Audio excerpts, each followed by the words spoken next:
Anda masih menyaksikan debat calon presiden putaran kedua dan masih mengangkat masalah kemiskinan dan pengangguran. Saat ini visi dan misi akan disampaikan oleh Capres nomor 3 yaitu Bapak Muhammad Yusuf Kalla. Silakan Pak Muhammad Yusuf Kalla untuk menyampaikan khusus berkaitan dengan kemiskinan dan pengangguran. Dimulai dari sekarang.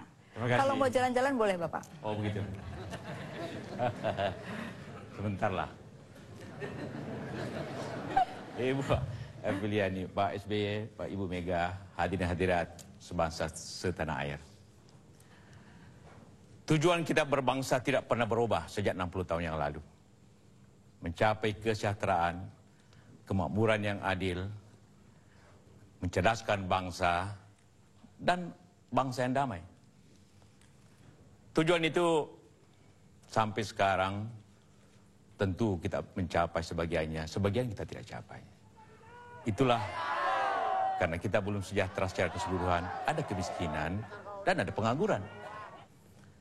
Memang kita sangat sayangkan bahwa kemiskinan masih 35 juta orang kalau diukur dengan angka BPS 2100 kalori yang tentunya mungkin bisa berubah karena itu sudah 30 tahun ukuran itu, 40 tahun malah hampir.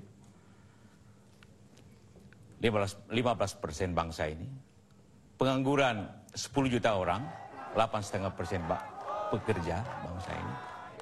Memang selalu ada hubungan antara pengangguran dan kemiskinan.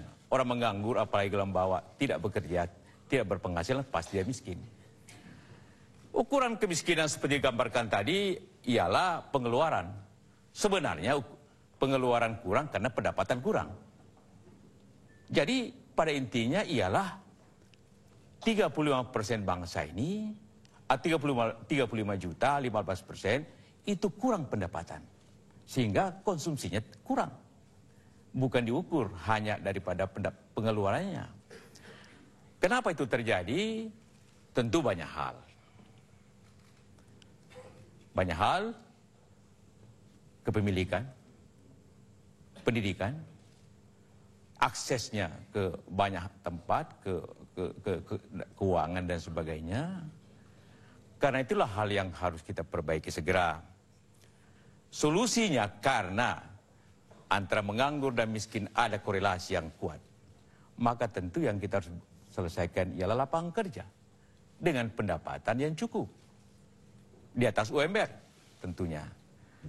Karena apabila di bawah UMR walaupun dia bekerja, tetap dia miskin. Itulah harus kita laksanakan. Lapangan kerja hanya dicapai dengan investasi pemerintah dan swasta. Dan masyarakat keseluruhan. Atau masyarakat kita bekerja sendiri. Itu juga lapangan kerja. Butuhkan modal. Dan tentu apabila dia sudah berpendapatan, maka yang harus kita perhatikan ialah pengeluarannya jangan naik. Jadi pendapatannya naik, pengeluarannya jangan naik. Itulah gunanya pemerintah menjamin stabilitas harga-harga, menjamin biaya pendidikan, biaya persekolah gratis, supaya pengeluarannya jangan naik. Karena walaupun pendapatan naik, biayanya juga naik, dia akan tetap miskin. Karena itulah maka pendidikan gratis, kesehatan gratis, beras yang murah tetap harus diberikan agar pendapatan masyarakat dan pengeluarannya seimbang atau lebih tinggi pendapatannya.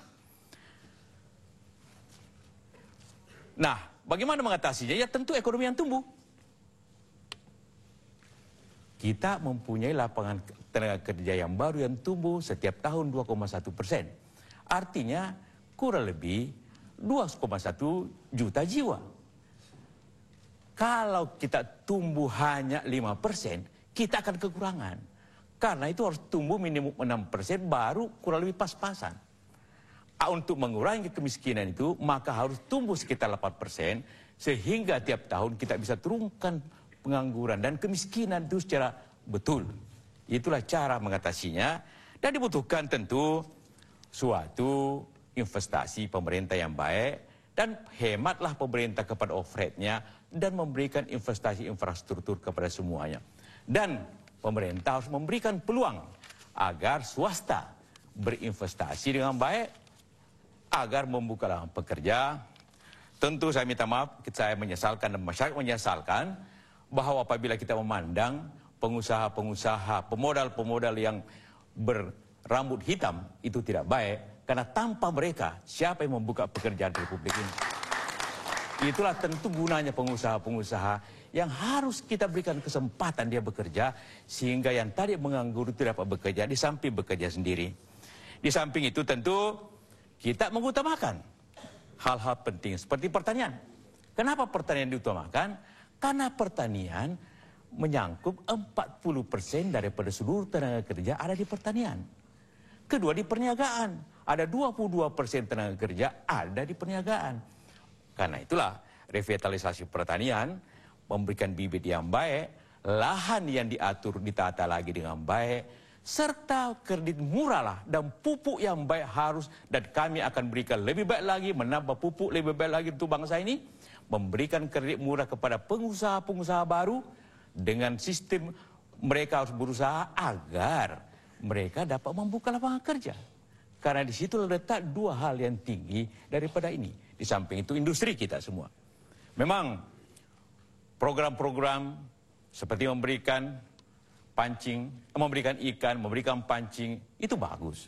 Cuma tidak cukup. Bangsa ini itu Konfusius zaman dulu. Yang sekarang dibutuhkan ialah di samping memberikan pancing, perahu, harus sanggup bangsa ini membuat perahu dan membuat pancing. Itulah kemandirian yang harus lebih maju daripada kita semuanya. Bukan hanya memberikan, membuat perahunya, membuat pancingnya, dalam arti kata bangsa harus mandiri, harus berjalan dengan kemampuan-kemampuannya, sehingga kita setara dengan bangsa-bangsa lain, kita dihormati dan memberikan pekerjaan kepada bangsa, bukan hanya mengirim TKI ke luar negeri tentunya dengan banyak masalahnya. Bangsa ini dengan segala kekayaannya harus berjalan, harus mampu dan sanggup mampu, dan kita akan bisa melihatnya ke depan lebih baik dengan mengurangi kemiskinan, pengangguran, dengan usaha keras bersama-sama bangsa ini. Terima kasih. Terima kasih Pak Yusuf Kala, kita kasih aplaus dulu. Ya, pemirsa, tentu Anda ingin tahu atas pertanyaan moderator apa yang akan dijawab oleh para capres. Tunggu sesaat lagi, jangan kemana-mana.